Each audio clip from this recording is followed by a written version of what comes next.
बच्चों last lecture के अंदर हम लोगों ने सिंगल कर्व सरफेस से रिफ्रैक्शन को कंप्लीट किया था। इस लेक्चर के अंदर हम लोग स्टार्ट करेंगे स्टडी ऑफ लेंस। हम लेंस के थ्रू रिफ्रैक्शन की स्टडी करेंगे।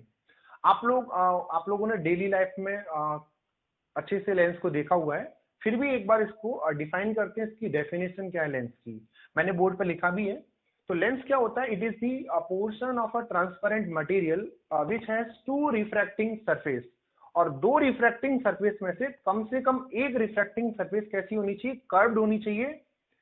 और लेंस जिस मटेरियल का बना हुआ है उसका रिफ्रैक्टिव इंडेक्स सराउंडिंग मीडियम के रिफ्रैक्टिव इंडेक्स से डिफरेंट होना चाहिए।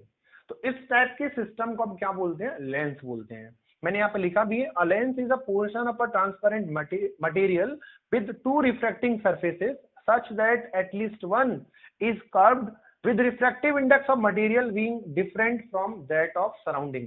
सराउंडिंग से कम भी हो सकता है, सराउंडिंग से ज्यादा भी हो सकता है। अब इन जनरल जो लेंस होते हैं ना, वो दो टाइप के होते हैं। एक होता है थिन लेंस और एक होता है थिक लेंस। जैसे कि मैंने यहाँ पर एक ये लेंस बनाया हुआ है, तो इस लेंस को मैं थिन बोलूंगा। बट थिन कब बोलूंगा? जब इसकी ये जो थिकनेस है ना, इस लेंस की जो थिकनेस है, अगर इसकी रेडियस ऑफ कर्वेचर के कंपैरिजन में नेग्लिजिबल है तो क्या बोलेंगे? थिन। और अगर थिकनेस इस कर्व सरफेस का जो रेडियस ऑफ कर्वेचर उसके कंपैरेबल है, मतलब नेग्लिजिबल नहीं है, तो उसको बोलेंगे थिक। और इसको भी मैं क्यों लेंस बोल रहा हूँ? देखो आप, इसमें भी दो रिफ्रैक्टिंग सरफेसेस है और कम से कम एक रिफ्रैक्टिंग सरफेस कैसी है? आपकी कर्व्ड। तो इस सिस्टम को हम क्या बोलते हैं? लेंस।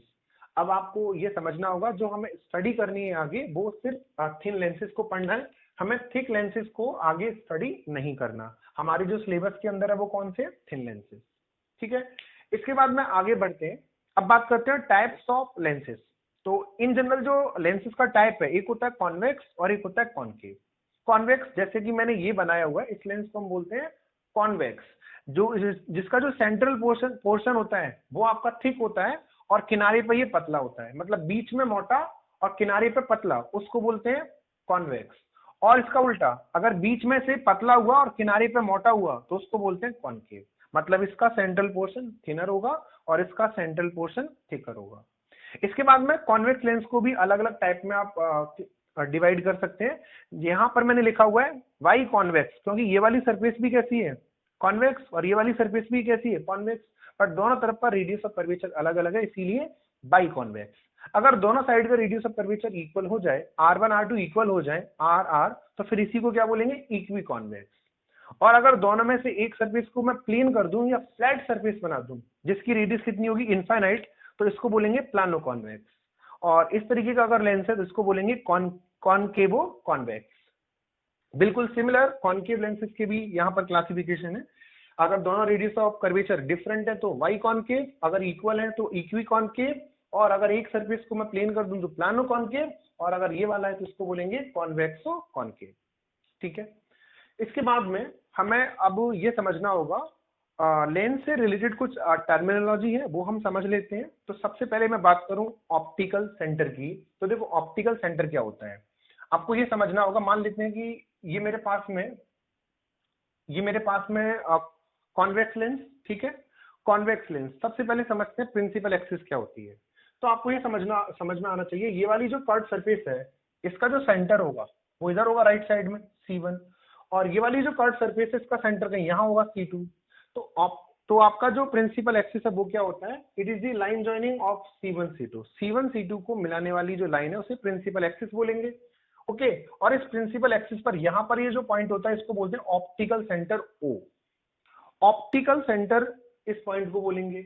अब होता क्या है कि जो भी लाइट रे टुवर्ड्स द ऑप्टिकल सेंटर जाती है वो अपने पाथ से डेविएट नहीं होती। मतलब अगर कोई भी लाइट रे ऐसे जा रही है तो वो विदाउट एनी डेविएशन सीधी चली जाएगी, या फिर कोई भी लाइट रे ऐसे जा रही है तब भी उसमें कोई डेविएशन नहीं होगा, वो सीधी चली जाएगी। मतलब कहने का यही है, ऑप्टिकल सेंटर की से पास होने वाली लाइट रे डेविएट नहीं होती।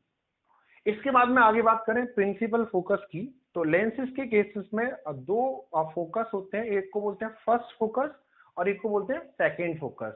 तो सबसे पहले बात करते हैं फर्स्ट फोकस की। देखो फर्स्ट फोकस क्या होता है? It is the object point on the principal axis for which image is formed at infinity. देखो यहाँ पर मैंने एक ऑब्जेक्ट को रखा इससे लाइट रे निकली, अगर ये लाइट रे आफ्टर रिफ्लेक्शन पैरेलल हो जाए तो इसी को हम क्या बोलेंगे, फर्स्ट फोकस बोलेंगे। पैरेलल होने का मतलब आफ्टर रिफ्लेक्शन, पैरेलल होने का मतलब इमेज कहां पे बन रही, इन्फिनिटी पर। सिमिलर अगर आप यहाँ पे देखेंगे तो देखो आफ्टर रिफ्लेक्शन ये लाइट रे कैसी होगी, पैरेलल, इट मींस इमेज कहां पे बनेगी, इन्फिनिटी पर। और अगर आप इस वाली लाइट रे को आगे की तरफ एक्सटेंड करेंगे तो यहाँ पर आपका ऑब्जेक्ट होगा, तो इस ऑब्जेक्ट पोजीशन को क्या बोलेंगे, फर्स्ट फोकस। ठीक है, और सेकंड फोकस क्या होता है, it is the image point on the principal axis for which object lies at infinity.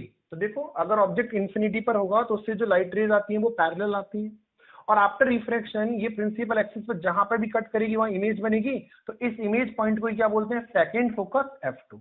Similar आप यहाँ पे देखेंगे पैरेलल आ रही है और आफ्टर रिफ्रैक्शन ये थोड़ा डाइवर्ज हो गई, इसको पीछे की तरफ एक्सटेंड करेंगे तो यहाँ इमेज बनेगी और इस इमेज पॉइंट को सेकंड फोकस बोलेंगे। तो आपको समझ में आना चाहिए, ये फर्स्ट फोकस, ये सेकंड फोकस, और कॉनकेव लेंस के लिए ये फर्स्ट फोकस और इधर सेकंड फोकस। अच्छा एक और बात, ऑप्टिकल सेंटर से फोकस फोकल पॉइंट तक का जो डिस्टेंस है that is called focal length, इससे बोलेंगे F, और इधर भी इसको क्या बोलेंगे हम, F। सिमिलर इस वाले लेंस के लिए भी, तो ये होगी आपकी F क्या होगी, focal length, distance between optical centre and focal point. ठीक है, तो ये कॉन्वेक्स और कॉनकेव लेंस के लिए मैंने आपको बता दिया।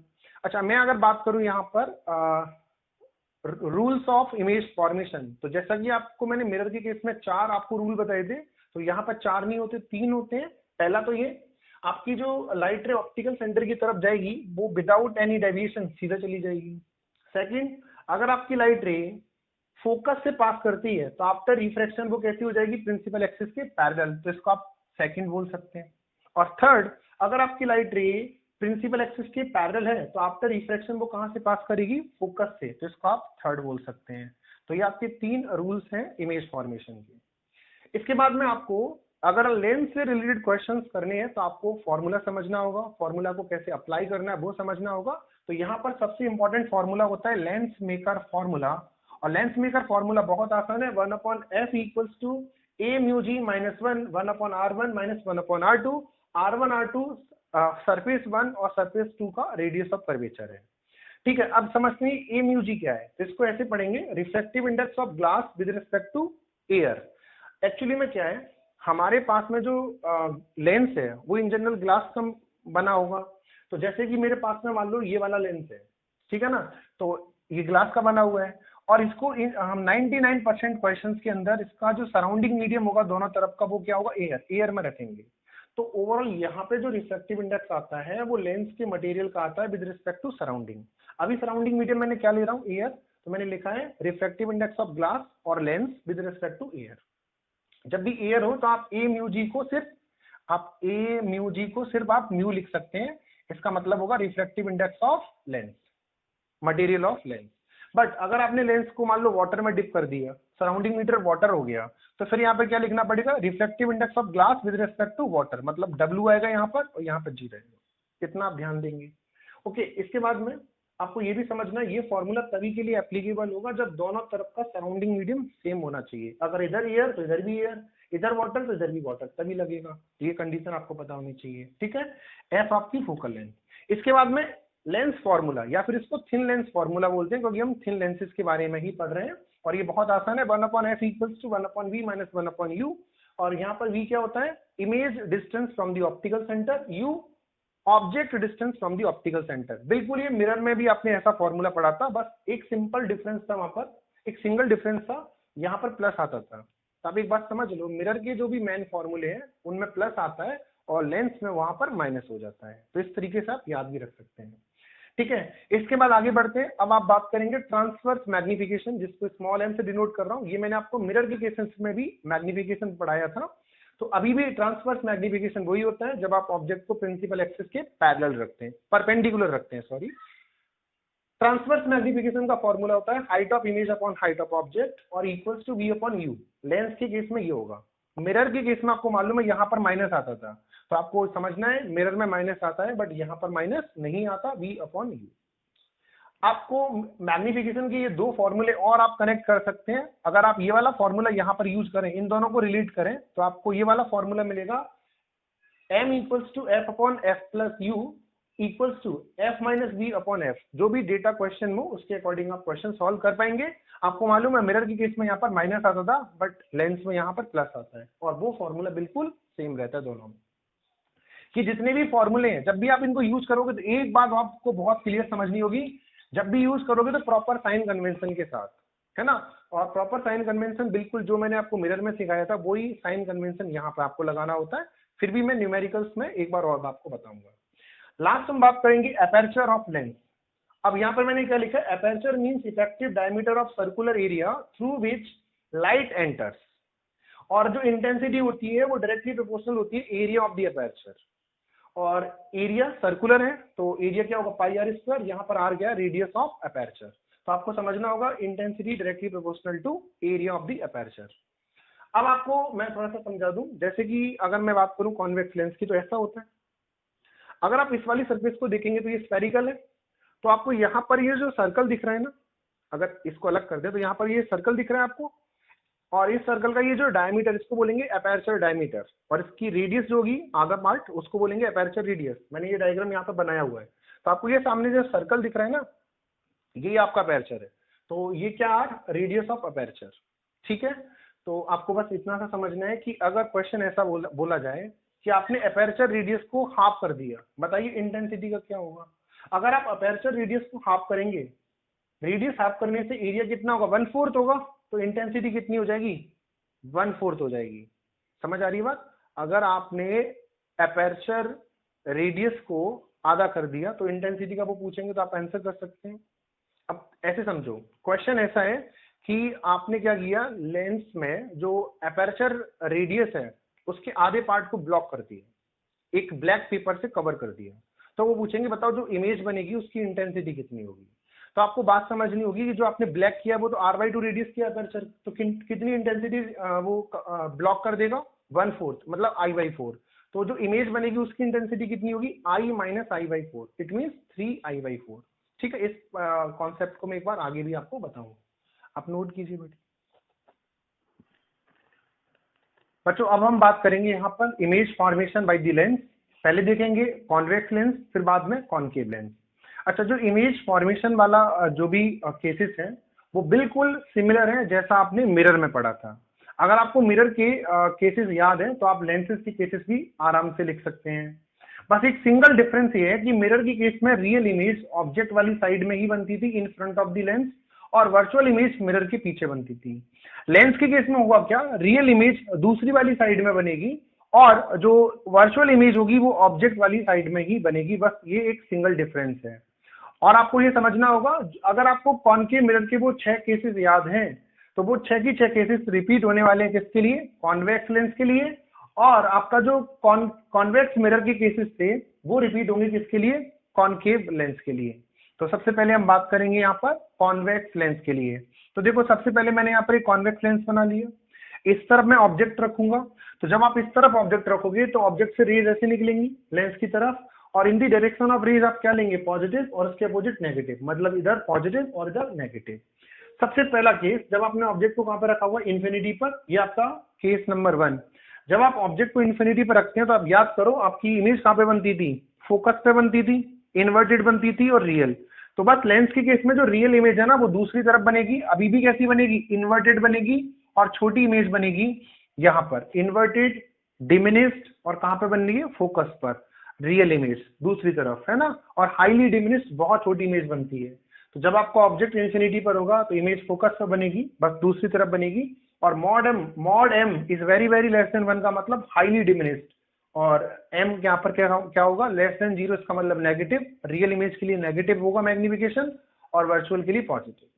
केस 2 में जब आपने ऑब्जेक्ट को रखा इन बिटवीन, ये 2f का मतलब यहाँ पर C, in between 2f and infinity जब ऑब्जेक्ट को रखते हैं तो उसका जो इमेज बनता है वो कहाँ पे बनता है, in between f and 2f, but दूसरी तरफ बनेगा।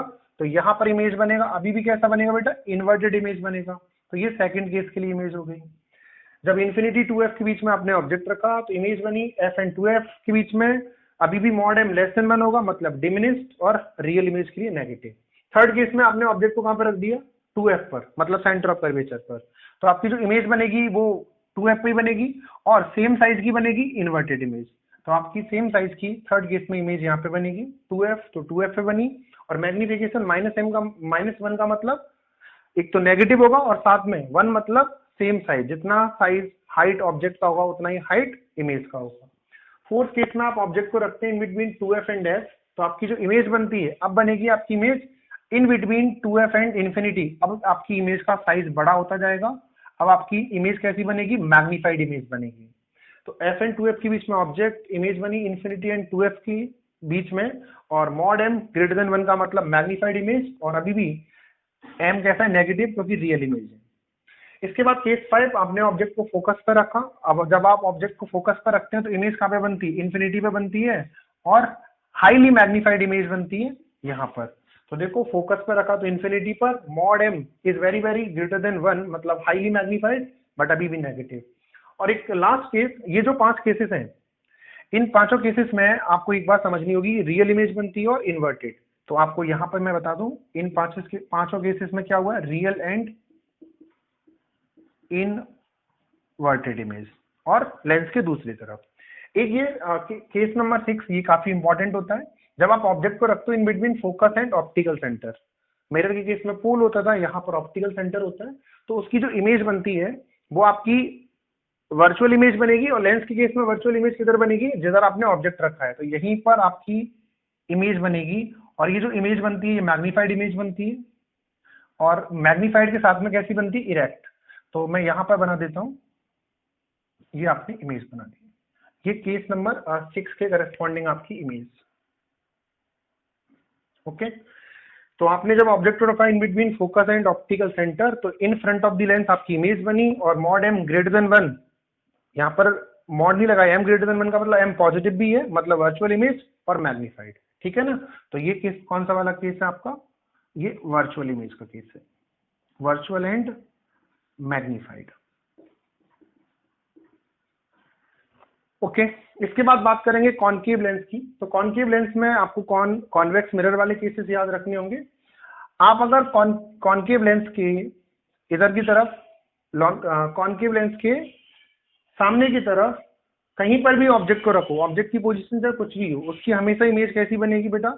एक तो इरेक्ट बनेगी, साथ में आपकी वर्चुअल इमेज बनेगी और डिमिनिस्ड बनेगी। तो देखो मैंने ऑब्जेक्ट को यहाँ पर रखा, इससे एक रे ऐसे गई parallel to the principal axis, after ये डाइवर्जिंग लेंस होता है जिसने डाइवर्ज कर दिया, और एक रे मैंने ऑप्टिकल सेंटर की तरफ निकाली जो कि बिना डेविएट हुए सीधे चली जाएगी। तो आप इस वाली रे को जब आप पीछे की तरफ एक्सटेंड करेंगे तो जहां पर भी ये मीट करेंगे वहां पर इमेज बनेगी, और वैसे हमें मालूम है ये कहां से पास होनी चाहिए? फोकस से। तो बाकी तो आपको समझना है, इमेज यहाँ पे बनी in between F and O. Okay, और कैसी इमेज है देखो आप? Erect, diminished and virtual. तो इमेज आपकी बनती है between focus and optical centre, virtual बनेगी, इरेक्ट, डिमिनिस्ड, और m लेस देन 1 का मतलब m पॉजिटिव है बट डिमिनिस्ड इमेज है, इसीलिए m लेस देन 1। अगर आप स्पेशल केस की बात करें, आप ऑब्जेक्ट को इन्फिनिटी पर रख दें, तो हमें मालूम है जब आप ऑब्जेक्ट को इन्फिनिटी पर रख देंगे और लेंस फॉर्मूला यूज करेंगे, u की जगह पर इन्फिनिटी करेंगे तो 1 अपॉन इन्फिनिटी 0 हो जाएगा, तो v कितना आएगा? f की इक्वल, मतलब मैक्सिमम जो डिस्टेंस हो सकती है इमेज की in case of concave lens, वो कितनी हो सकती है? फोकल लेंथ की इक्वल। बट वो कब होगी? जब आपने ऑब्जेक्ट को कहां पर रखेंगे? इन्फिनिटी पर। ठीक है, तो देख लो बिल्कुल सिमिलर केसेस है ना कॉन्वेक्स मिरर वाले, और ये किसके केसेस हैं? कॉनकेव मिरर वाले। मैं आपको फाइनली एक नोट लिख के और देता हूं जिससे आपको और आसानी होगी। Regarding the position and nature of image, convex lens behave as concave mirror. Convex lens किसकी तरह बिहेव करेगा? कॉनकेव मिरर की तरह, and concave lens as concave mirror. ठीक है, और point number 2, but for mirror real images are on the same side of the real object. जिधर real object रखा रहता था उधर ही आपकी रियल इमेज बनती थी मिरर के केस में, whereas for lens real image are not on the same side of real object. आप देख रहे होंगे रियल ऑब्जेक्ट इधर है और रियल इमेज इधर बनी है लेंस के केस में, है ना? सिमिलर जो केसेस है, same is the case with virtual image also. मतलब वर्चुअल इमेज मिरर के केस में ऑब्जेक्ट वाली साइड में बनती थी, बट लेंस के केस में मिरर के केस में वर्चुअल इमेज दूसरी वाली साइड में बनती थी मिरर के पीछे, बट लेंस के केस में वर्चुअल इमेज कहां पे बनेगी? ऑब्जेक्ट वाली साइड में, मतलब लेंस के सामने। देखो यहां पर भी देख लो आप, यहां पर भी देख लो। तो बिल्कुल नेचर एंड पोजीशन से रिलेटेड जो भी बातें थी वो बिल्कुल कॉन्वेक्स लेंस किसकी कॉपी करता है, कॉनकेव मिरर की, और कॉनकेव लेंस किसकी कॉपी करता है, कॉन्वेक्स मिरर की। ठीक है, नोट करिए बच्चों। हमने लेंस की लगभग most of the theory complete कर ली है। अब हम बात करेंगे जो मैंने आपको लेंस मेकर फॉर्मूला या और भी फॉर्मूले बताए, उन सबको आपको न्यूमेरिकल्स में किस तरीके से with proper sign convention use करना है। तो बहुत इंपॉर्टेंट है न्यूमेरिकल्स के पॉइंट ऑफ व्यू से, आप अच्छे से देखना। यहाँ पर मैं साइन कन्वेंशन को कैसे यूज करना है वो आपको बताने जा रहा हूँ। मैंने बेटा यहाँ पर एक कॉन्वेक्स लेंस लिया हुआ है और एक कॉनकेव है ना। Sign convention in the direction of light ray positive लेना होगा, तो हम लाइट रे को ऐसे मानेंगे लेफ्ट टू राइट। तो आपको समझ में आना होगा ये डायरेक्शन पॉजिटिव, दोनों ये लेंसेज में देख सकते हैं, और ये वाला डायरेक्शन नेगेटिव। ये ऑप्टिकल सेंटर है। अच्छा, सबसे पहले आपको ये समझना है कि in the direction of light ray जिस रिफ्रैक्टिंग सरफेस पर पहले स्ट्राइक होगी उसका रेडियस आप R1 मानेंगे और दूसरे वाले का R2। अब हमें ये समझना होगा कि R1 R2 कौन पॉजिटिव कौन नेगेटिव होगा, दोनों ही केसेस में मैं बता रहा हूँ। तो सबसे पहले ये देखो, ये जो कर्वेचर है ये वाला, इसका सेंटर तो इधर होगा और इस कर्वेचर का सेंटर इधर होगा। तो हमें ये समझ में आना चाहिए इस सरफेस के लिए इसका रेडियस R1 था ना, तो ये सेंटर यहाँ पर है इस कर्वेचर का, तो ये रेडियस R1 होगा, और इस वाले कर्वेचर का रेडियस इधर वाला R2 होगा। तो आप देख रहे होंगे R1 को आप इधर मेजर कर रहे हैं तो R1 पॉजिटिव, और R2 को आप इधर मेजर कर रहे हैं तो R2 नेगेटिव। ऐसे ही यहाँ पर इस वाले कर्वेचर का सेंटर इधर होगा तो R1 ये, और ये वाला कर्वेचर इसका सेंटर इधर होगा तो R2 ये वाला। अब देखें R1 को आप इधर मेजर कर रहे हैं तो नेगेटिव, और R2 को इधर मेजर कर रहे हैं तो पॉजिटिव। ये सबसे पहले आपको समझ में आना चाहिए R1 कौन सा होगा, R2 कौन सा होगा, और R1 R2 का साइन आपको लिखना आना चाहिए। ओके, इसके बाद में लेंस मेकर फॉर्मूला आपको आता है। Lens maker formula 1/f μ-1। यहाँ पर मैंने μg लिखा था, और विद रिस्पेक्ट टू एयर मैं सराउंडिंग मीडियम एयर ही मान रहा हूँ, तो मैं μg को यहाँ पर म्यू लिख रहा हूँ, जिसका मतलब होगा refractive index of material of lens. 1/R1, क्योंकि R1 पॉजिटिव है, माइनस होता है फॉर्मूले में, और R2 नेगेटिव है, माइनस माइनस प्लस हो जाएगा। ये आपको फॉर्मूला मिल गया बाई कॉन्वेक्स लेंस के लिए विद प्रॉपर साइन कन्वेंशन। आप इससे साइन कन्वेंशन पुट करने के बाद ये फॉर्मूला आ गया। अब ये समझ में आ रहा है ये पॉजिटिव है और μ1 से बड़ा है, ये भी पॉजिटिव है, तो f आपका ऑलवेज कैसा होगा, पॉजिटिव। तो कॉन्वेक्स लेंस कोई भी हो उसका फोकल लेंथ हमेशा कैसा मिलेगा, पॉजिटिव। ऐसे ही यहाँ पर R1 आपका नेगेटिव और R2 आपका पॉजिटिव है, और माइनस अगर दोनों में से कॉमन ले लोगे तो माइनस यहाँ आ जाएगा। तो आपको ये समझ में आ रहा है ये सब तो पॉजिटिव है, एक आगे माइनस लगा हुआ है, इसका मतलब कॉनकेव लेंस की फोकल लेंथ ऑलवेज कैसी होगी, नेगेटिव। इसके बाद आगे बढ़ते हैं। आपको ये समझना होगा यहाँ पर अगर मेरे पास इक्वी कॉन्वेक्स लेंस हो या इक्वी कॉनकेव हो, दोनों बिल्कुल सिमिलर है, तो R1 R2 इक्वल होंगे। मैंने R की इक्वल मान लिया। 1/R प्लस 1/R 2/R, इसको सॉल्व करेंगे तो F मिलेगा R/2 टाइम्स μ-1। ओके, अगर बेटा म्यू मतलब लेंस के मटेरियल का रिफ्रैक्टिव इंडेक्स 3/2 दिया हो क्वेश्चन में, तो आपको ना F कितना मिलेगा, यहाँ पर 3/2 पुट करेंगे, 3/2 माइनस 1 1/2, 2 से 2 कैंसिल, F R की इक्वल मिलेगा। ठीक है, और अगर प्लेनो कॉन्वेक्स लेंस हो तो ये वाली सरफेस की रेडियस R1 कितना हो जाएगा, इनफाइनाइट, और R2 को मैं R मान ले रहा हूँ। R1 को इनफाइनाइट पुट करो और R2 को R पुट करो, तो F का फॉर्मूला मिलेगा R/μ-1। ये 2 नहीं आ रहा है यहाँ पर, और अगर म्यू को 3/2 रख दोगे तो F मिलेगा 2R के बराबर। सिमिलर यहाँ पर है, बस एक माइनस आगे लगा हुआ है और कोई फर्क नहीं होता। मतलब कहने का ये है कि मैं आपको एक ट्रिक समझ लो या फिर एक शॉर्ट फॉर्मूला समझ लो, जिससे न्यूमेरिकल आपके बहुत फास्ट होना स्टार्ट हो जाएगा, और आपको क्वेश्चन में मैक्सिमम टाइम इक्वी कॉन्वेक्स या इक्वी कॉनकेव या फिर प्लेनो कॉन्वेक्स और प्लेनो कॉनकेव लेंस ही मिलेंगे जिसके मटेरियल का रिफ्रैक्टिव इंडेक्स 3/2 होगा। अगर क्वेश्चन में आपको ऐसा बोला जाता है कि इक्वी कॉन्वेक्स लेंस है जिसका रेडियस ऑफ कर्वेचर 20 सेंटीमीटर है, find out the focal length, कुछ नहीं करना, F = R, फोकल लेंथ भी 20 होगी, फटाफट, कोई फॉर्मूला नहीं लगाना। अगर आपको ये याद नहीं रहता तो आपको बिल्कुल स्टार्टिंग से करना होगा with the help of lens maker formula. और अगर आपको क्वेश्चन में प्लेनो कॉन्वेक्स लेंस दिया है जिसका कर्व सरफेस का रेडियस 10 सेंटीमीटर है, find out the focal length, मैं फटाफट कर दूंगा, F = 2R। R को आप 10 रख दो, 10 × 2 20 सेंटीमीटर। अगर कॉनकेव होता, प्लेनो कॉनकेव होता तो -20 सेंटीमीटर, बस प्लस माइनस का फर्क है। तो आप समझ लो, इस पर बहुत सारे क्वेश्चंस मिलेंगे, आप उनको बहुत जल्दी कर सकते हो, विद इन सेकेंड्स कर सकते हो। और अगर कुछ और टाइप का क्वेश्चन है तो आपको बिल्कुल प्रॉपर लेंस मेकर फॉर्मूला लगाना पड़ेगा। इसके बाद आगे बढ़ते हैं। एक और टाइप का मैं आपको यहाँ पर क्वेश्चन समझा रहा हूँ जिस पर बहुत सारे क्वेश्चन, थ्योरेटिकल क्वेश्चन भी पूछे जाते हैं, न्यूमेरिकल भी, और ये एक स्टैंडर्ड डेरिवेशन हम कर रहे हैं और उसके रिजल्ट्स को मैं आपको कंक्लूड करूंगा। सबसे पहले ये समझो कि एक लेंस दिया है, मे बी ये कॉन्वेक्स कॉनकेव कोई भी हो सकता है, एयर में रखा हुआ है और उसके मटेरियल का रिफ्रैक्टिव इंडेक्स मैं म्यू जी मान रहा हूँ और उसका फोकल लेंथ कितना एफ। तो मुझे बताइए लेंस मेकर फॉर्मूले से अगर ये एयर में रखा हुआ है तो 1/f refractive index of the glass with respect to air, जिसको आप म्यू भी लिख सकते हैं -1 और 1/r1 + 1/r2 इसकी तरह, है ना।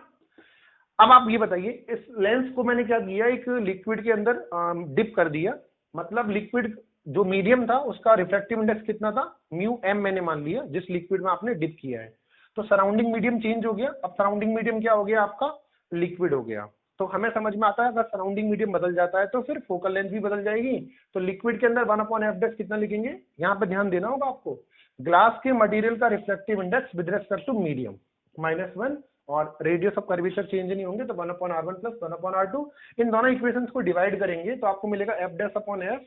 इसको मैं सिर्फ म्यू जी लिख रहा हूँ, म्यू जी -1, और इसको क्या लिखेंगे बोलो, राइट वाला ऊपर लेफ्ट वाला नीचे, mu G upon mu M और -1। आप यहाँ पर अगर एलसीएम लेंगे तो म्यू जी म्यू एम और म्यू एम ऊपर चला जाएगा, तो ये फॉर्मूला बन जाएगा एफ का उधर मल्टीप्लाई करने के बाद। ये बहुत इंपॉर्टेंट फॉर्मूला है, जब भी किसी भी लिक्विड के अंदर लेंस को डिप करेंगे तो उसकी फोकल लेंथ का फॉर्मूला आपको ये मिलेगा, मतलब कितने टाइम्स हो जाएगी फोकल लेंथ ये फॉर्मूला बताएगा, कोई भी न्यूमेरिकल हो। यहाँ पर mu g refractive index of the material of lens और mu m refractive index of the medium जिसमें आपने उसको डिप किया है। अब एक और इंपॉर्टेंट बात, ऊपर तो पॉजिटिव है, mu m always positive, mu g -1 भी पॉजिटिव आएगा, बट इन दोनों का डिफरेंस पॉजिटिव नेगेटिव और जीरो कुछ भी हो सकता है। तो यहाँ पर 3 केसेस पॉसिबल है। केस 1, अगर म्यू जी म्यू एम से बड़ा है, मतलब लेंस के मटेरियल का रिफ्रैक्टिव इंडेक्स सराउंडिंग से ज्यादा है, तब आपका जो लेंस है ना पहले कैसा था, कॉन्वेक्स, और कॉन्वेक्स जब एयर में रखते हैं ना तो वो कन्वर्जिंग होता है, मतलब रेज को कन्वर्ज करता है। कहने का मतलब ये है, ये लेंस कैसा था, कन्वर्जिंग। तो जब लिक्विड में मैंने इसको डिप कर दिया, अभी भी इसका नेचर कैसा रहेगा, कन्वर्जिंग, मतलब इसका नेचर चेंज नहीं होगा, क्योंकि आप देख सकते हैं फॉर्मूले से अगर म्यू जी म्यू एम से ग्रेटर है तो ये पॉजिटिव ही आएगा, इसका मतलब एफ डैश का साइन बिल्कुल एफ की इक्वल आएगा। अगर एफ आपका पहले पॉजिटिव था तो एफ डैश भी पॉजिटिव, इसका मतलब नेचर चेंज नहीं हो रहा है। तो लिखा है मैंने नो चेंज इन नेचर, अभी भी कैसे एक्ट करेगा ये, कन्वर्जिंग लेंस की तरह। बट अगर आपका ग्लास का mu G less than mu M हुआ, सराउंडिंग मीडियम का रिफ्रैक्टिव इंडेक्स ज्यादा हो गया, तो इसका नेचर चेंज हो जाएगा, डाइवर्जिंग हो जाएगा। क्यों, क्योंकि यहाँ पर नेगेटिव आ जाएगा एफ डैश और एफ का साइन अपोजिट हो जाएगा। तो फिर ये लेंस जो कॉन्वेक्स लेंस था वो डाइवर्जिंग लेंस की तरह एक्ट करेगा और इसका मतलब नेचर चेंज। और अगर दोनों इक्वल हुए तो ये जीरो का डिवाइड करेंगे तो एफ डैश इनफाइनाइट, और इनफाइनाइट फोकल लेंथ स्लैब की होती है, इसका मतलब ये किसकी तरह एक्ट करेगा, एक स्लैब की तरह एक्ट करेगा। और एक और इंपॉर्टेंट बात, अगर आप किसी भी ऑब्जेक्ट को सिमिलर सेम रिफ्रैक्टिव इंडेक्स की लिक्विड के अंदर डिप कर दें तो वो जो ऑब्जेक्ट होता है वो इनविजिबल हो जाता है, ये आपको पॉइंट ध्यान रखना है। तो यहाँ पर भी लेंस और लिक्विड का रिफ्रैक्टिव इंडेक्स बिल्कुल सेम है, तो ये लेंस आपको लिक्विड में दिखेगा नहीं, लेंस इज इनविजिबल, बिल्कुल इनविजिबल हो जाएगा। और इसका भी नेचर क्या हो रहा है, चेंज, क्योंकि एयर में कैसा था, ये कन्वर्जिंग। अब कहने का मतलब ये मेरा कि कोई भी लेंस कन्वर्जिंग और डाइवर्जिंग कब होता है, सबसे पहली इंपॉर्टेंट बात, हम इन जनरल कॉन्वेक्स लेंस को कन्वर्जिंग लेंस बोलते हैं, बट वो ऑलवेज ट्रू नहीं है। वो ट्रू केवल तभी होगा जब लेंस के मटेरियल का रिफ्रैक्टिव इंडेक्स सराउंडिंग से क्या होगा, ज्यादा, तब आपका कॉन्वेक्स लेंस कन्वर्जिंग होगा और कॉनकेव लेंस डाइवर्जिंग। अगर सराउंडिंग का रिफ्रैक्टिव इंडेक्स ग्लास की मटेरियल से ज्यादा हो जाए तो आप देख रहे होंगे कॉन्वेक्स लेंस कैसा एक्ट करता है, डाइवर्जिंग लेंस की तरह। तो ये आपको समझना होगा कब नेचर बदलेगा कब नहीं। अब हमें जो 90% क्वेश्चन पूछा जाता है वो ये कि आपने एक लेंस था और उसको वाटर के अंदर डिप कर दिया, बताइए उसकी फोकल लेंथ कितनी हो जाएगी और नेचर का क्या होगा। तो वाटर वाला जब क्वेश्चन आए, वाटर बोलने का मतलब है कि मीडियम का रिफ्रैक्टिव इंडेक्स कितना होना चाहिए, 4/3, सिर्फ 4/3 होगा, तभी के लिए मैं बता रहा हूँ। और ग्लास का जो लेंस है उसका मटेरियल का रिफ्रैक्टिव इंडेक्स होना चाहिए 3/2।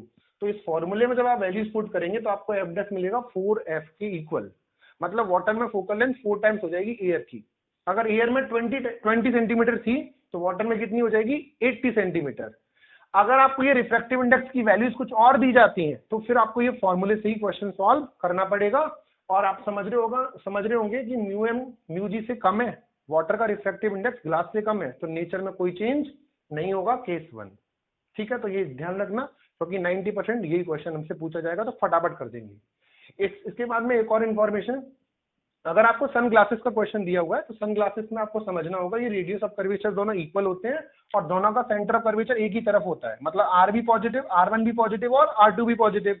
अगर आप लेंस मेकर फॉर्मूले पर जाएंगे तो यहाँ पर 1/r माइनस 1/r, क्योंकि दोनों पॉजिटिव है तो ये 0 हो जाएगा, 1/f 0, तो f कितना, इनफाइनाइट। तो फोकल लेंथ सनग्लासेस की इनफाइनाइट होगी। और एक और चीज मैं आपको बता दूं, पावर हम आगे भी पढ़ेंगे, पावर फोकल लेंथ का रेसिप्रोकल होती है।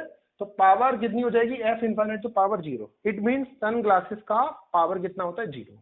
ओके, तो आप इसको बेटा अच्छे से नोट कीजिए। तो बच्चों जो भी फॉर्मूला मैंने आपको बताया या जो कॉन्सेप्ट्स मैंने आपके साथ में डिस्कस किए, उन पर आप न्यूमेरिकल्स करते हैं कि न्यूमेरिकल्स को किस तरीके से आपको सॉल्व करना होगा।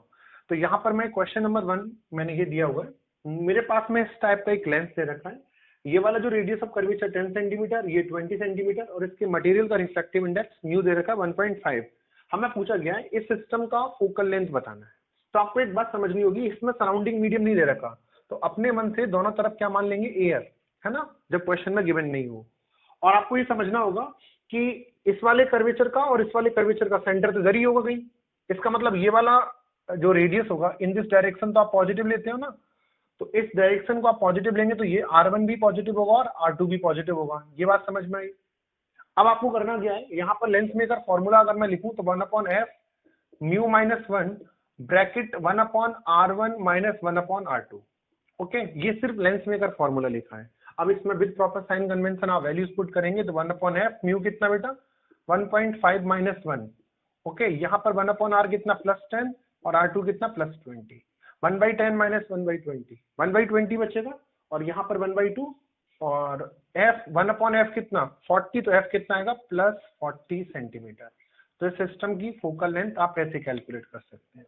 बाकी अगर आपको इक्वी कॉन्वेक्स या फिर इक्वी कॉन्केव या प्लेनो कॉन्वेक्स होता तो मैं आपको डायरेक्ट भी बता चुका हूँ।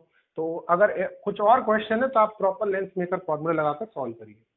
इसके बाद में क्वेश्चन नंबर 2, आपको एक कॉन्वेक्स लेंस दे रखा है और इसके यहाँ पर एक ऑब्जेक्ट रखा हुआ है लेंस के सामने। जहां भी रियल ऑब्जेक्ट होगा उसको मैं लेंस के सामने वाली साइड बोलूंगा।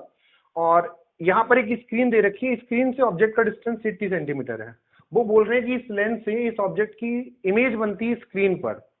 एक बात आप अच्छे से समझ लो, स्क्रीन पर जो भी इमेज बनेगी वो हमेशा रियल होगी। रियल इमेज को ही स्क्रीन पर बनाया जा सकता है, वर्चुअल इमेज को कभी भी स्क्रीन पर नहीं बनाया जा सकता। इस बात को भी आप नोट कर लो।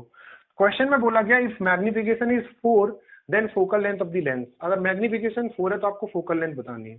सबसे पहली बात, मैग्निफिकेशन 4 दे रखा है और हमें मालूम है यहाँ पर इमेज कैसी बनेगी, रियल बनेगी। ठीक है, तो लेंस से जो ऑब्जेक्ट का डिस्टेंस होगा उसको तो मैं यू बोलूंगा ऑप्टिकल सेंटर से, और जो इमेज बन रही है वो स्क्रीन पर बन रही है, इमेज डिस्टेंस को मैं स्मॉल वी बोल रहा हूँ। ठीक है, अब आपको मालूम है फॉर रियल इमेज के लिए मैग्निफिकेशन नेगेटिव होता है, तो हमें -4 लिखना होगा क्योंकि रियल इमेज है। ये आपको स्क्रीन दे रखी है क्वेश्चन में, उससे पहचानना था। और हमें मालूम है मैग्निफिकेशन का फॉर्मूला लेंस के केस में V/U होता है, बट प्रॉपर साइन कन्वेंशन आपको यूज करना होगा। इस ऑब्जेक्ट से रेज ऐसे निकलेंगी तो इस डायरेक्शन को आप पॉजिटिव बोलेंगे और इसके अपोजिट नेगेटिव।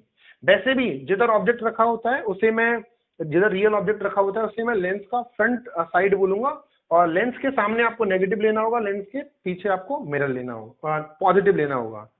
तो यहाँ पर आपको U नेगेटिव मिलेगा और V पॉजिटिव, तो U नेगेटिव है यहाँ पर। तो आप बताइए यहाँ से V कितना आया, 4 टाइम्स ऑफ U। ठीक है, और ये कितना U और ये कितना बेटा, ये आपको 4U के इक्वल मिला, तो U प्लस 4U कितना हुआ, U प्लस 4U, ये हो गया आपका 5U, और ये कितना क्वेश्चन में दे रखा 80, तो यहाँ पर U मिलेगा आपको 16 सेंटीमीटर। अब आपको फोकल लेंथ चाहिए तो लेंस फॉर्मूला लगाएंगे, 1/f equals to 1/v minus 1/u। 1/v कितना बेटा, v तो आपको 4U मिला ना, तो 4U कितना हो जाएगा, U 16, तो 4U हो जाएगा आपका 64 पॉजिटिव, और U नेगेटिव है कितना, -16। ये माइनस माइनस प्लस, तो यहां से आप सॉल्व करेंगे तो ये आ जाएगा आपको 64/5 सेंटीमीटर। इस तरीके से आपको ये न्यूमेरिकल करना है। क्वेश्चन नंबर 3 की बात करें तो यहाँ पर भी एक आपको कॉन्वेक्स लेंस दे रखा है और ऑब्जेक्ट रखा हुआ है 45 सेंटीमीटर पर। क्वेश्चन में बोला गया है कि height of the object 25 centimetre और उसका इमेज का हाइट 50 सेंटीमीटर है। फाइंड सेपरेशन और distance between object and it's real image. अच्छा, अब आपको एक बात समझनी होगी, सबसे पहले आपको हाइट ऑफ ऑब्जेक्ट और हाइट ऑफ इमेज दी है और इमेज रियल बन रही है, तो हमें पहले ये समझना होगा कि जो रियल इमेज बनती है और मैग्नीफाइड बन रही है क्योंकि इमेज का हाइट ज्यादा है, तो वो तभी पॉसिबल है जब ऑब्जेक्ट कहाँ होगा, f एंड 2f के बीच में। तो इसकी जो रियल इमेज बनेगी वो दूसरी तरफ बनेगी लेंस के केस में, और हमें मालूम है वो इमेज बनेगी 2f और इंफिनिटी के बीच में, यहाँ पर मैग्नीफाइड ये इमेज बनी। इमेज कैसी बनती? इन्वर्टेड, तो प्रिंसिपल एक्सिस से नीचे नेगेटिव, प्रिंसिपल एक्सिस से ऊपर पॉजिटिव। मैग्निफिकेशन का फॉर्मूला होता है HI/HO, ठीक है।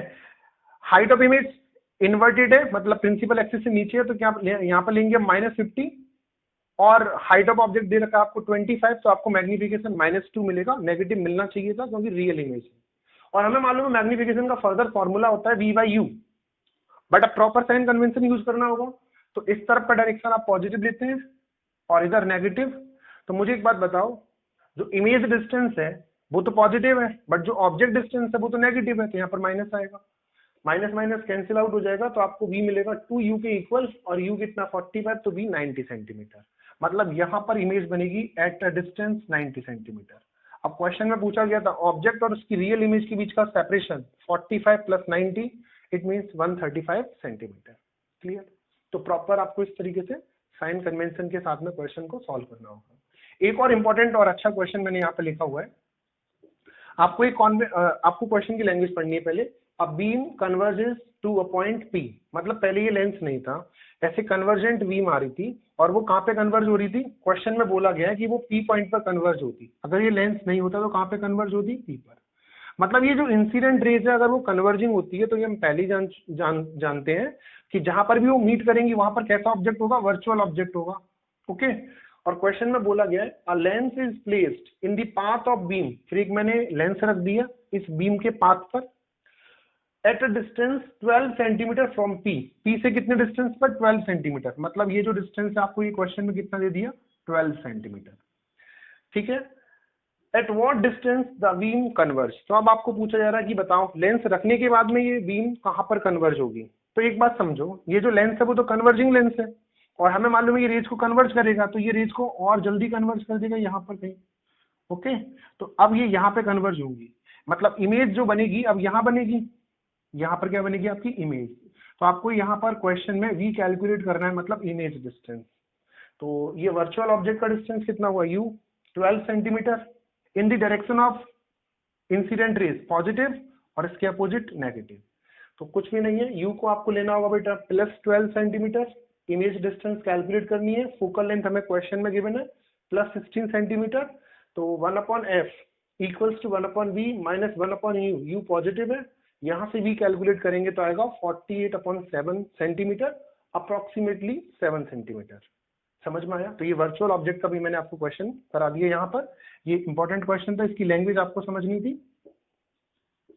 ठीक, नोट करिए बेटा।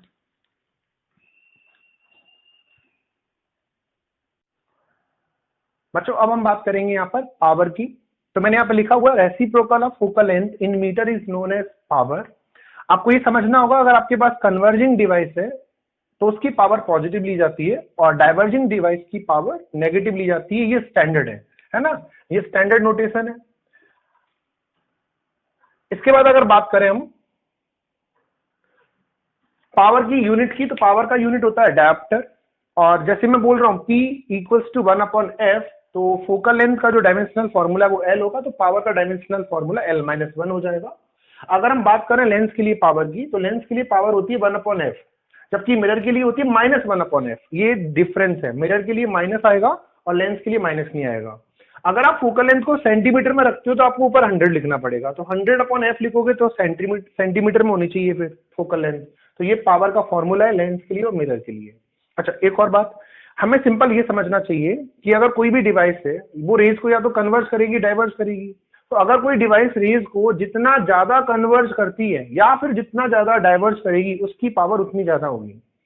जैसे कि कंपैरिजन के लिए बात करूं तो मैंने यहाँ पर 2 लेंस लिए हुए हैं। ये वाला लेंस कॉन्वेक्स लेंस है जो रेज को यहाँ पे कन्वर्ज कर रहा है, और ये वाला लेंस रेज को यहाँ पे कन्वर्ज कर रहा है। आप डायग्राम देखेंगे तो आपको पता चलेगा ये लेंस रेज को जल्दी कन्वर्ज कर रहा है। जल्दी कब कन्वर्ज करेगा? जब ज्यादा पावर लगाएगा।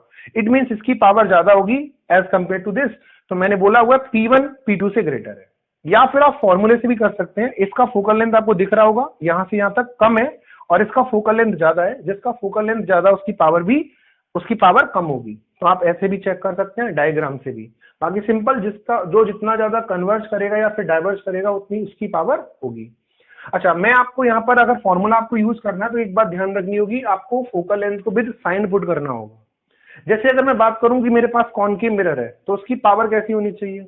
एक तो आप सिंपल जानते हैं कि कॉनकेव मिरर कन्वर्जिंग होता है तो उसकी पावर पॉजिटिव होनी चाहिए, है ना। अगर आप फोकल लेंथ फॉर्मूले से देखेंगे तो कॉनकेव मिरर की फोकल लेंथ बेटा नेगेटिव होती है, और यहाँ पर एक ऑलरेडी माइनस है तो माइनस माइनस प्लस हो जाएगा। इट मीन कॉनकेव मिरर की फोकल लेंथ सॉरी पावर कैसी आएगी, पॉजिटिव। आप देख भी सकते हैं कॉनकेव मिरर का ये रे डायग्राम मैंने बनाया, तो ये रेज को क्या करता है, कन्वर्ज, इसीलिए इसकी पावर पॉजिटिव कॉनकेव की। और कॉन्वेक्स की कैसी होगी पावर, नेगेटिव, क्योंकि उसकी फोकल लेंथ पॉजिटिव। आगे बढ़ते हैं, यहां पर मैंने लिखा है कॉम्बिनेशन ऑफ लेंसेज। तो दो टाइप के यहाँ पर केस बन सकते हैं, जब दो लेंसेज को आप बिल्कुल फिजिकल कांटेक्ट में रखो या फिर स्मॉल सेपरेशन पे रखो और कोएक्सियल रखे हैं मैंने, और इन दोनों के बीच में सेपरेशन कितना है, डी। तो आपसे इफेक्टिव पावर का फॉर्मूला पूछा जा सकता है या फिर आपसे इफेक्टिव इक्विवेलेंट फोकल लेंथ पूछी जा सकती है, इस कॉम्बिनेशन की या फिर इस कॉम्बिनेशन की। तो फॉर्मूला बहुत आसान है, P1 प्लस P2, और पावर और फोकल लेंथ में रिलेशन आपने देख ही लिया है, रेसिप्रोकल होते हैं। तो इसको लिख सकते हैं 1/f1 plus 1/f2 equals to 1/f effective. यहां पर अगर आपने सेपरेशन पर रखा हुआ है तो इफेक्टिव पावर होगी P1 plus P2 minus D P1 P2, और 1/f इक्विवेलेंट इसको लिखेंगे 1/f1 प्लस 1/f2 और माइनस d/f1 f2। ये कोई भी फॉर्मूला जब भी आप यूज करेंगे आपको प्रॉपर साइन कन्वेंशन के साथ में फॉर्मूला यूज करना होगा। और ये वाला जो फॉर्मूला है आप इसे एक्सटेंड कर सकते हैं मोर देन 2 लेंसेज के लिए भी। दो लेंस चाहे कॉन्वेक्स हो चाहे कॉनकेव हो, या फिर एक कॉन्वेक्स एक कॉनकेव हो, सबके लिए ट्रू है। आपको बस formula with proper sign convention use करना है। फॉर एग्जाम्पल मैंने यहाँ पर लिखा है कि मेरे पास दो थिन लेंस है, एक का फोकल लेंथ +20 दूसरे का -30। जो कॉम्बिनेशन बना उसकी इफेक्टिव फोकल लेंथ बतानी है आपको। तो फॉर्मूला ये लगाऊंगा क्योंकि मैंने दोनों को फिजिकल कांटेक्ट में रखा हुआ है, 1/f1 प्लस 1/f2। f1 +20 लिखना है और f2 आपको -30 लिखना है बस। तो आपको जो आंसर मिलेगा f इफेक्टिव का वो मिलेगा +60। और अगर आपसे पावर भी पूछी होती तो इसका रेसिप्रोकल कर देते। अगर आप सेंटीमीटर में रखेंगे फोकल लेंथ तो आपको यहाँ पर 100 लिखना पड़ेगा, तो आंसर आता +5/3 डायप्टर। आपको जो फोकल लेंथ या पावर पॉजिटिव मिल रही है इसका मतलब ये है कि ये जो कॉम्बिनेशन है फाइनली एक्ट करेगा लाइक अ कन्वर्जेंट या कन्वर्जिंग डिवाइस।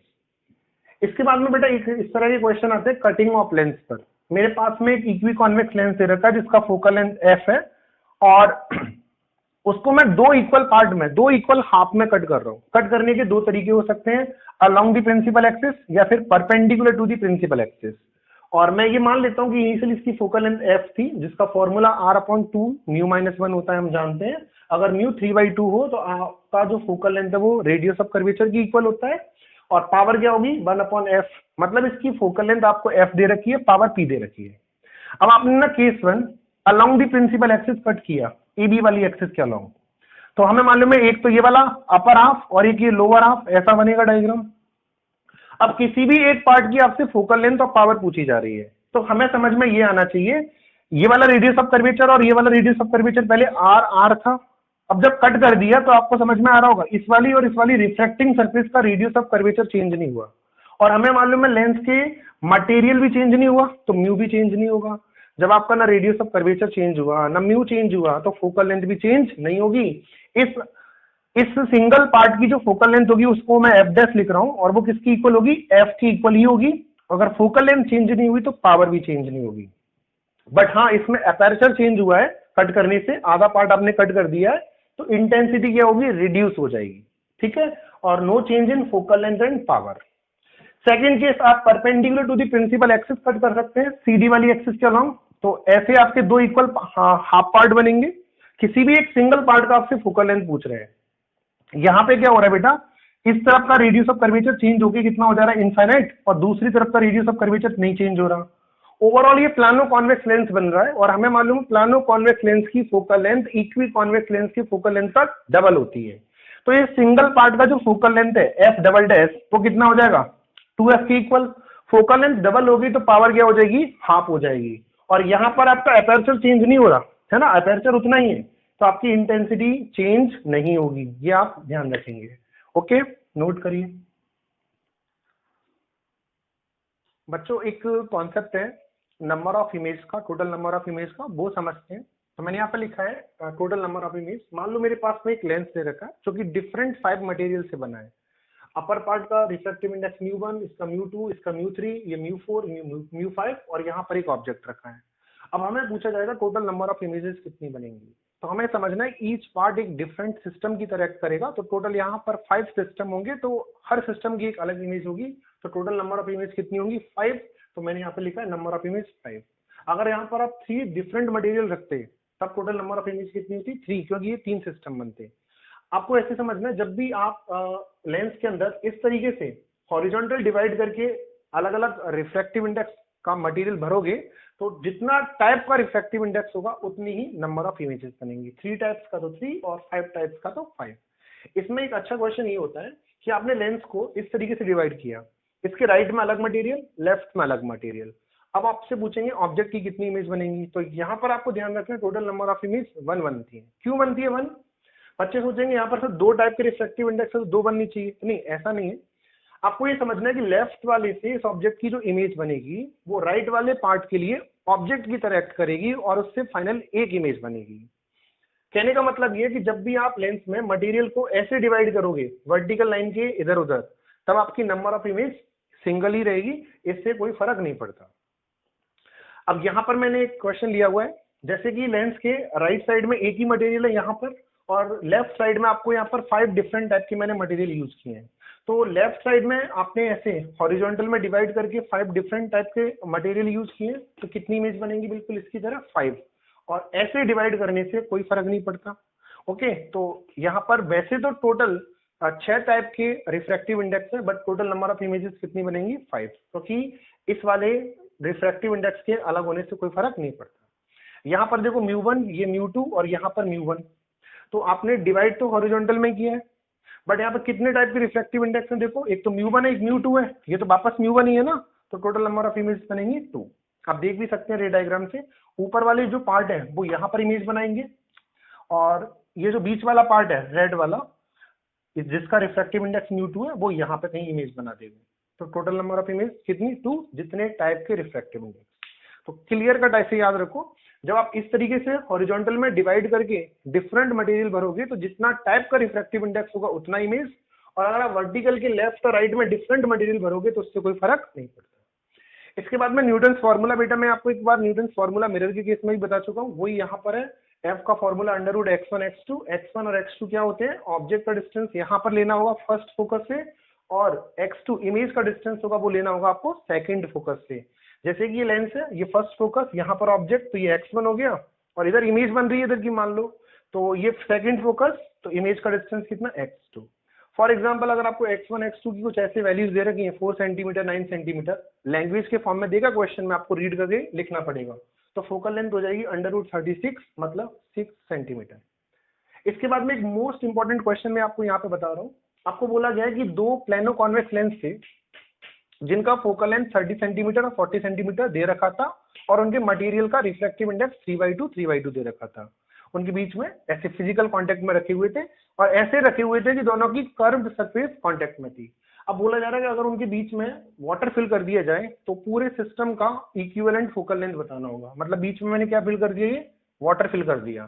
तो आपको समझ में आना चाहिए कि बीच में एक और लेंस बन गया, अब वो लेंस किसका बना, पानी का, और कैसा बना, कॉनकेव। तो ओवरऑल मेरे पास 3 लेंस हो गए, एफ, ये 1 2 और ये वाला बीच वाला 3, मतलब 3 लेंसेज आपस में कांटेक्ट में, और उसकी फोकल लेंथ मुझे निकालनी है।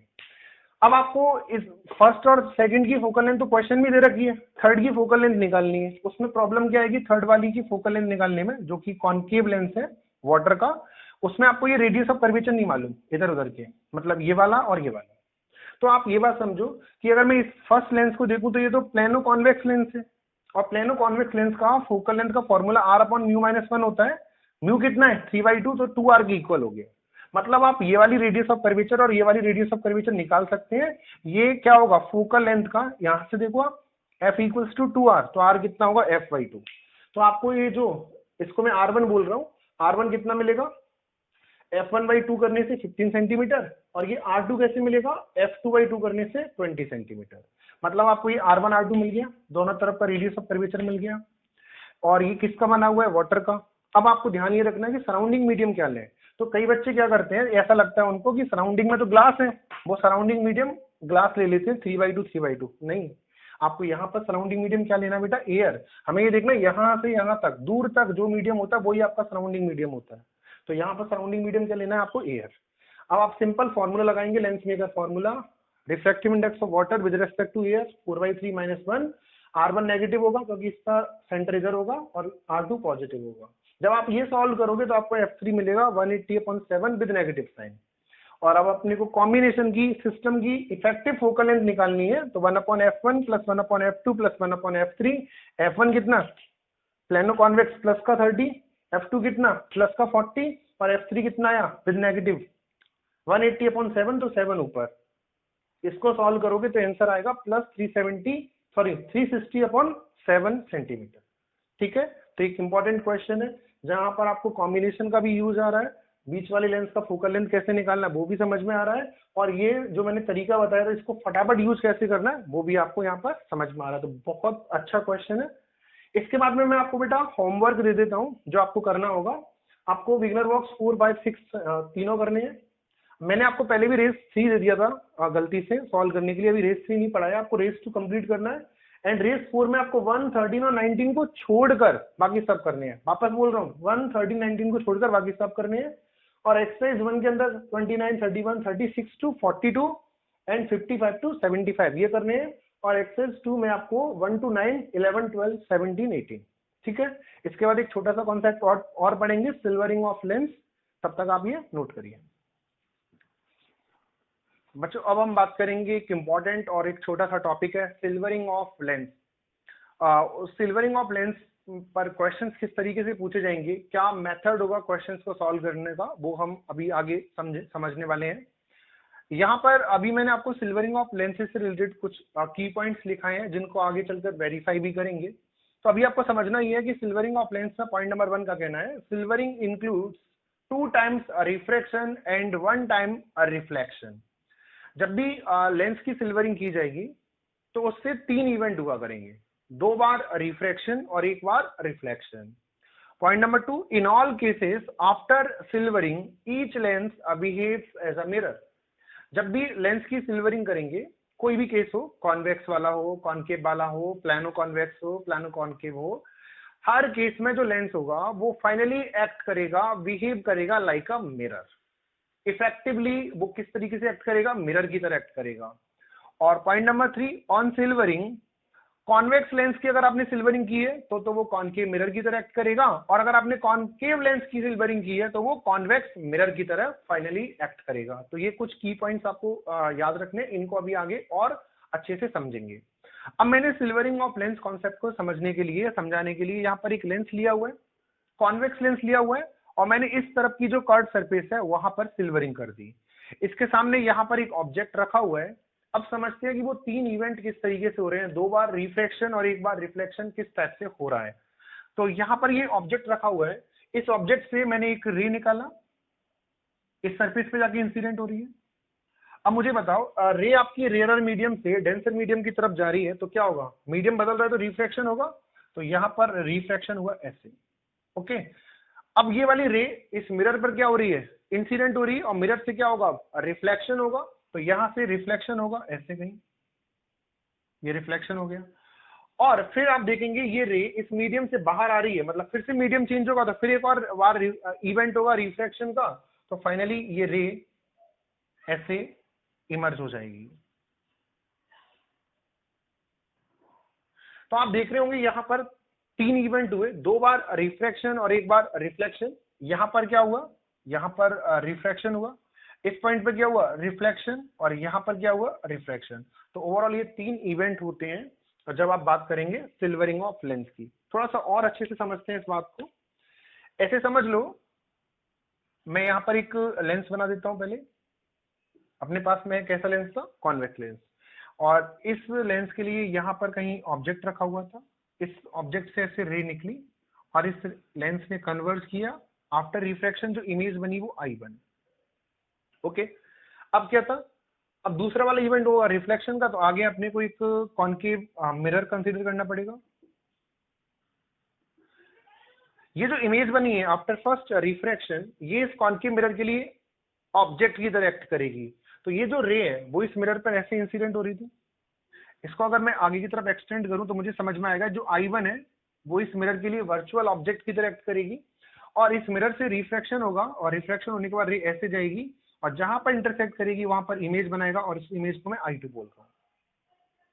अब अगर बात करें तो तीसरा इवेंट होगा रिफ्रैक्शन का, तो फिर से हम यहाँ पर एक लेंस कंसीडर कर लेते हैं।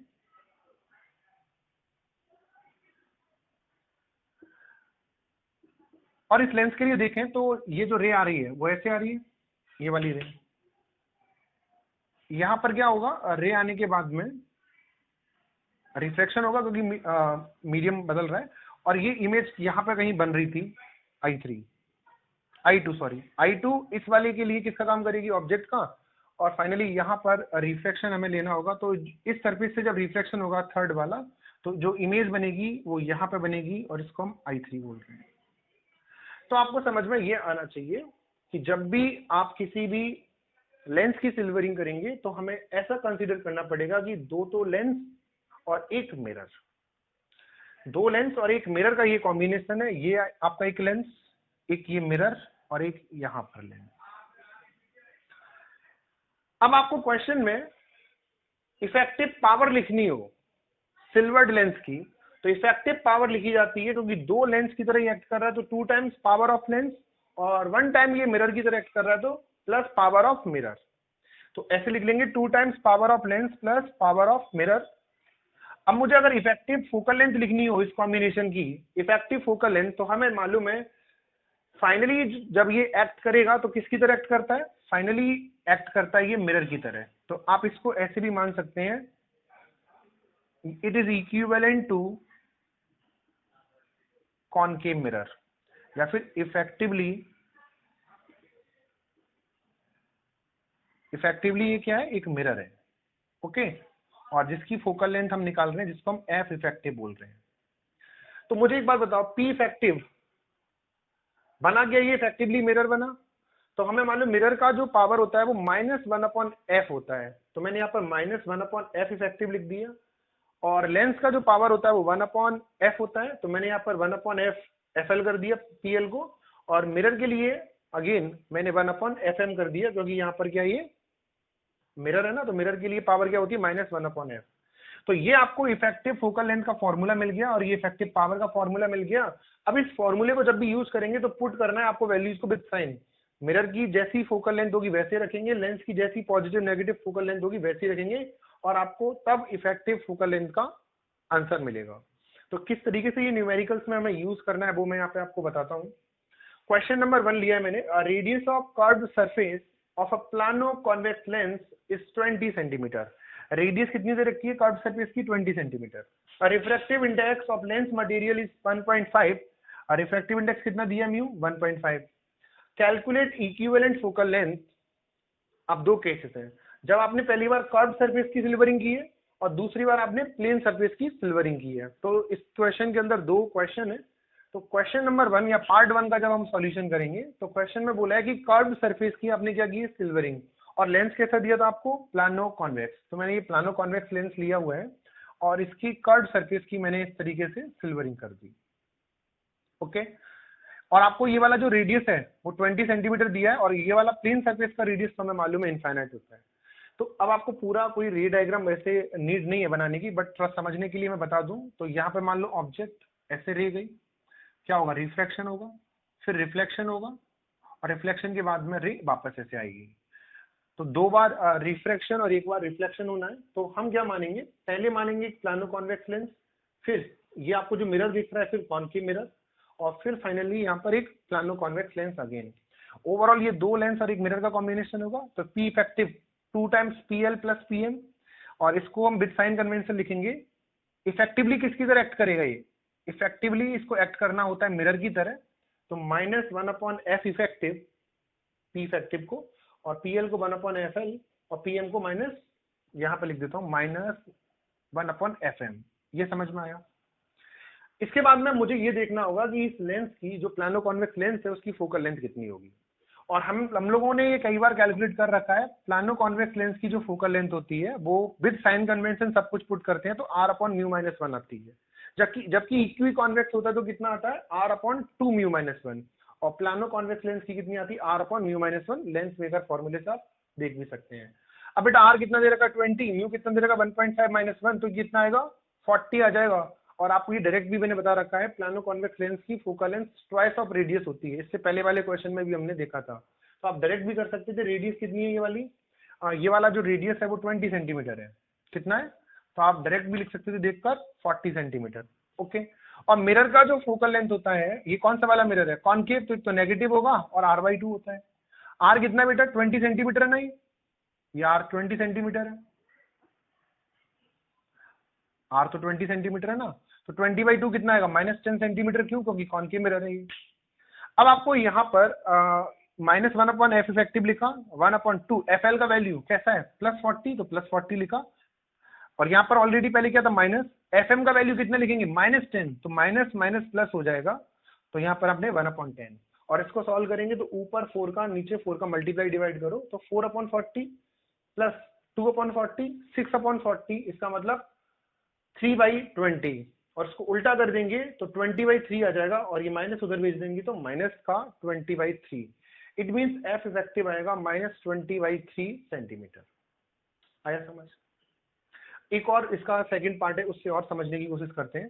पार्ट 2 में बोला है प्लेन सरफेस इज सिल्वर्ड, आपने अब की बार प्लेन सरफेस की सिल्वरिंग कर दी है ना, ऐसे। ओके, अब इसके बाद में क्या होगा, अब मुझे ये समझना होगा कि ये तीन यहाँ पर इवेंट होंगे, तो पहले तो आपको ये वाला लेंस कंसीडर करना पड़ेगा,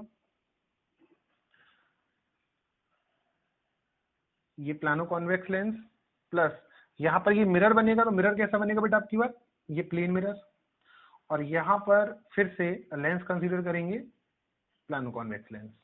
अच्छा, एक और बात आपको मैं यहाँ पर बताऊं, एफ इफेक्टिव कैसा है, नेगेटिव, तो एफ इफेक्टिव नेगेटिव आने का मतलब फाइनली ये मिरर की तरह एक्ट करेगा, ये तो हमें मालूम था।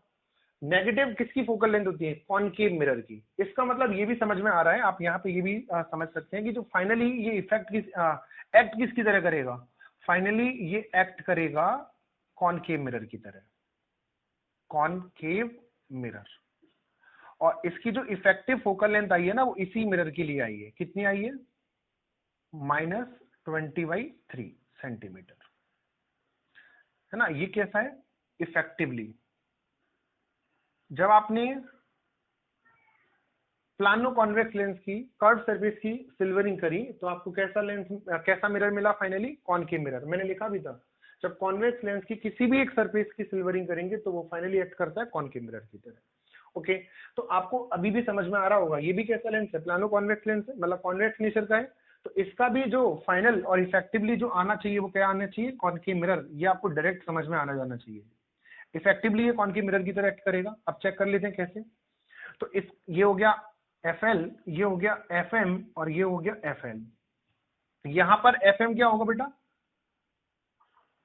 Radius of curvature plane surface का कितना होता है, इनफाइनाइट होता है, फॉर्मूला तो r/2 लगाओगे, बट प्लेन सरफेस का जो रेडियस ऑफ कर्वेचर होता है वो इनफाइनाइट होता है, इसका मतलब इसका प्लेन सरफेस का जो फोकल लेंथ आएगा वो इनफाइनाइट आएगा, कितना आएगा, इनफाइनाइट।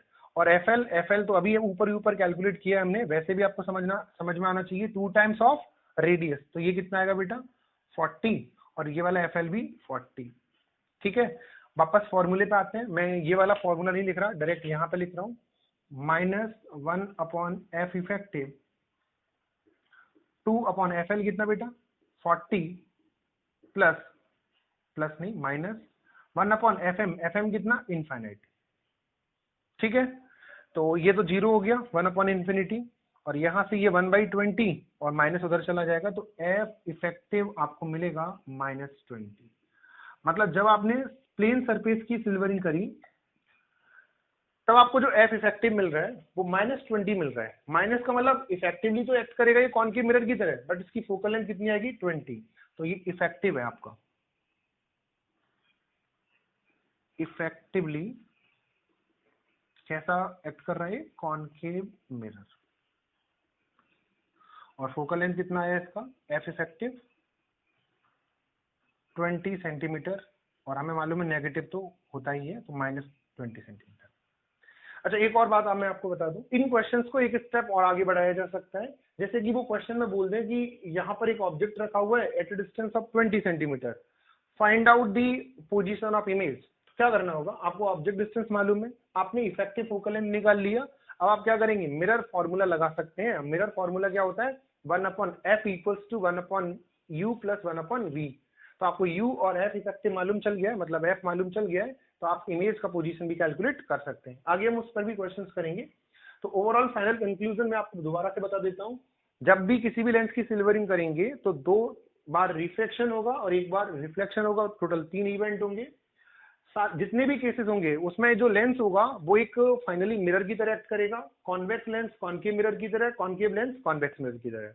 ये आपको समझा दिया मैंने कि किस तरीके से हमें 2 लेंस और एक मिरर को कंसीडर करना है। बाकी रे डायग्राम बनाने की आपको भी ज्यादा नीड नहीं है। फाइनली वो एक्ट किसकी तरह करेगा, मिरर की तरह। अगर कॉन्वेक्स लेंस है तो कॉनकेव और कॉनकेव लेंस है तो कॉन्वेक्स। फिर यहाँ पर ये इस तरीके से पावर लिखी जाएगी, क्योंकि 2 बार रिफ्लेक्शन हो रहा है तो 2 लेंस वहां पर काम में आ रहे हैं, तो 2 टाइम्स PL प्लस PM। और फिर हमें इससे फोकल लेंथ पे जाना होगा, मिरर के लिए -1/f और लेंस के लिए +1/f। तो यहाँ पर ये मिरर की तरह एक्ट करता है फाइनली, इसीलिए -1/f इफेक्टिव 2/FL -1/FM। वापस बोल रहा हूँ, जब भी ये फॉर्मूला यूज करेंगे आपको प्रॉपर साइन कन्वेंशन के साथ में फोकल लेंथ की वैल्यूज पुट करनी होगी, लेंस और मिरर की। और फिर मैंने ये क्वेश्चन के थ्रू आपको समझा भी दिया कि किस तरीके से हमें करना होगा। ओके, आप नोट कीजिए।